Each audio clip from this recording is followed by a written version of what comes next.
Imagine it is April 2026. Based on current data projections, the Kremlin's map is shrinking. For the first time, Russia's net control has hit negative territory.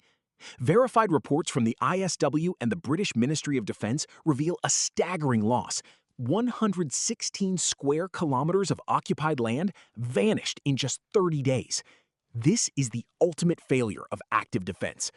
How did the world's so-called second most powerful army lose an area the size of Paris in a single month? Welcome to the death of iron and the rise of meat. Fast forward your clock to April 2026. The atmosphere in the Russian high command has shifted from arrogant confidence to a desperate, quiet panic. For the first time since the invasion began, the Kremlin's map isn't just frozen, it is shrinking. We are looking at a milestone of failure that few saw coming. According to the latest verified reports from the ISW and the British Ministry of Defense, Russia has suffered a staggering net loss of 116 square kilometers of occupied land in just 30 days. To visualize that, imagine the entire city of Paris, every street, every landmark, every square inch. Now, imagine an army losing that much ground in only 4 weeks. This is the grim reality of what Moscow's generals are desperately trying to rebrand. They call it a strategic regrouping or a tactical shift to advantageous terrain. It is a classic move from the Gerasimov playbook. When you are being kicked out, pretend you wanted to leave all along. But the data tells a much more violent story. Let's look at the velocity of this decline. In March of 2025, the Russian machine was still chewing through Ukrainian soil at a rate of 12.9 square kilometers every single day. Fast forward to this April, and that momentum has completely inverted. They are now bleeding out territory at a rate of 3.87 square kilometers per day. This isn't just a slowdown, it is a total reversal of fortune. The era of the steamroller is over. The Russian military has transitioned from a force of conquest to a force in retreat, struggling to hold on to the very dirt they traded thousands of lives to occupy. Yet, as significant as these territorial maps are, they only tell half the story. Land can be retaken, but the machines and the men cannot be resurrected. The true scale of this disaster isn't found in the soil, but in the growing swarm of flying coffins and a record of death that the Kremlin is working overtime to bury. Behind every shifting line on a digital map, there is a heartbeat that just stopped. We often discuss territorial gains as if we are moving pieces on a chessboard, but for the Russian infantrymen, the exchange rate for a few meters of dirt has become the most expensive in the history of modern conflict. This is no longer a tactical maneuver. It is a trade of blood for mud at a rate that defies any military logic. Currently, the Russian war machine is hemorrhaging its own people at a staggering pace of 1,470 soldiers every single day. Think about that number.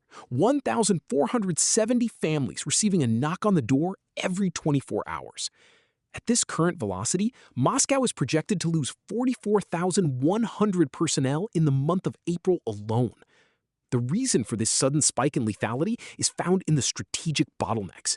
Ukraine is no longer just holding a line, they are sculpting the battlefield. They are intentionally funneling Russian columns into narrow kill zones, deadly choke points where armored vehicles cannot turn and infantry has absolutely nowhere to take cover.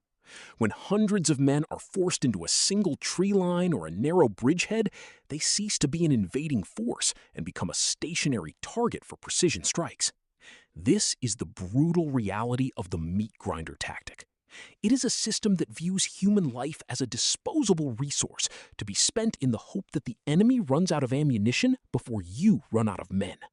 To the soldier shivering in a muddy trench, the reality is a nightmare of drones and fire. They know that the next command to advance is essentially a death sentence. Yet, the orders keep coming. Why?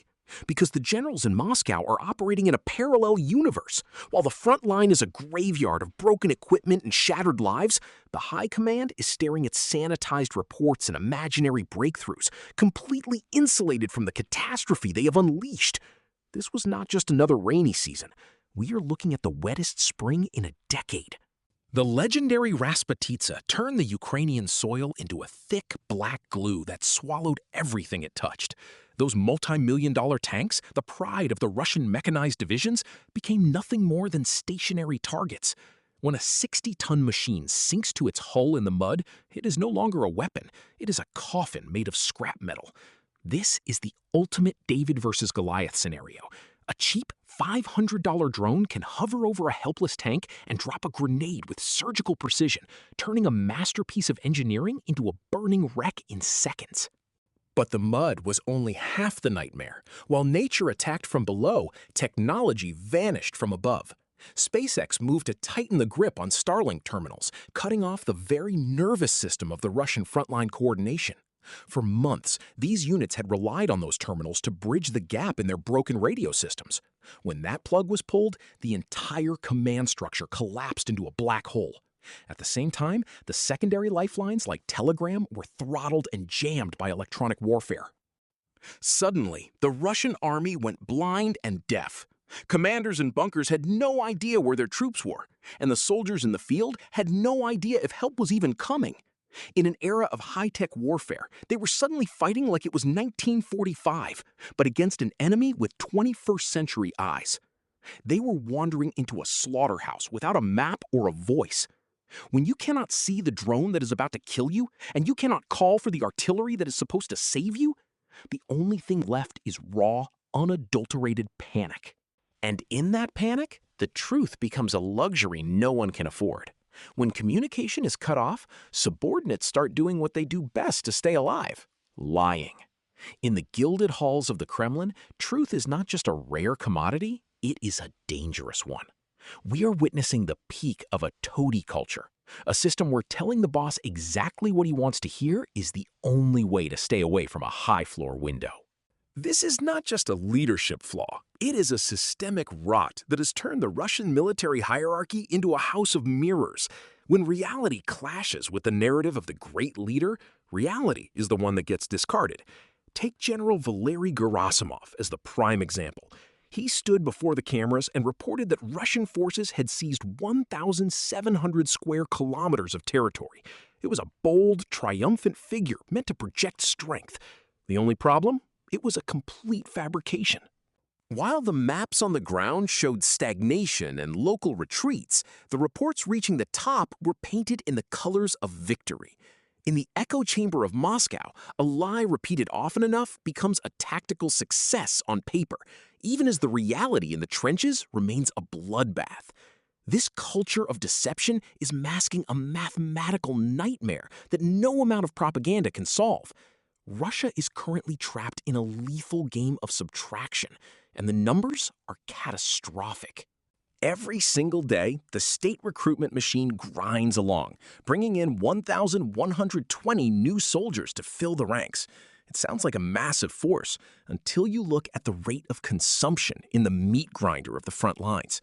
Russia is losing an average of 1,470 soldiers every single day. Do the math. That is a deficit of 350 men every 24 hours. They are burning through their human capital faster than they can replace it.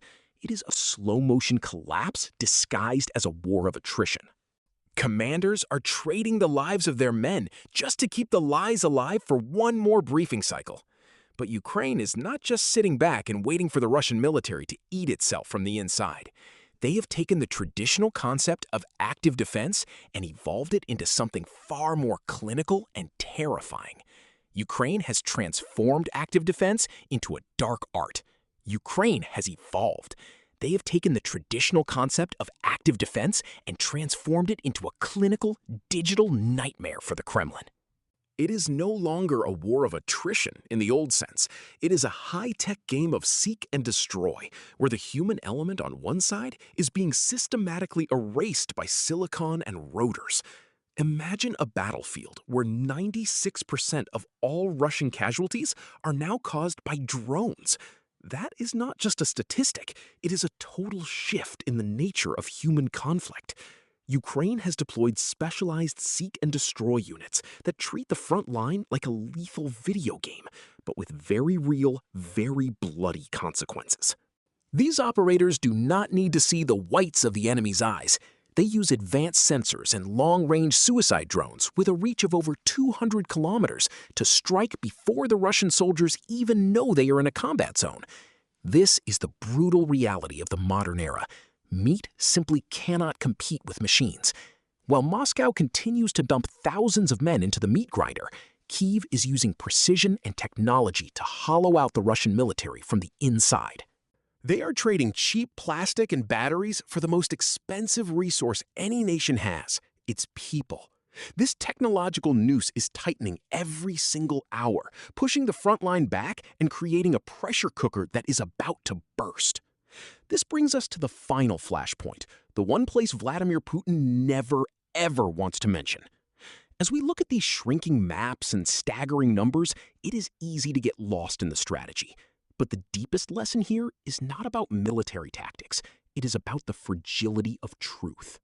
A system that rewards lies and treats its people as disposable fuel for a meat grinder is a system that has already lost its soul. Technology may be changing how we fight, but it cannot replace the value of a single human life. We must remember that behind every statistic is a story, a family, and a future cut short. True strength is not found in how much land you can seize through force, but in the courage to face reality and the wisdom to choose peace over pride. Let this be a reminder that in the end, the cost of deception is always paid in blood. The ultimate lesson here is not found in military tactics, but in the fatal fragility of truth. We are witnessing the logical collapse of a system built on deception, where systemic lies have transformed a former superpower into a hollowed-out meat grinder.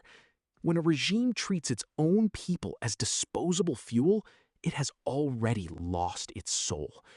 This isolation is nowhere more visible than in Crimea, now a lonely island of broken promises. True strength is not found in seized land, but in the courage to face reality. This cost of pride is always paid in blood. Will summer 2026 be the end for the Crimean Peninsula? Subscribe now for our next analysis.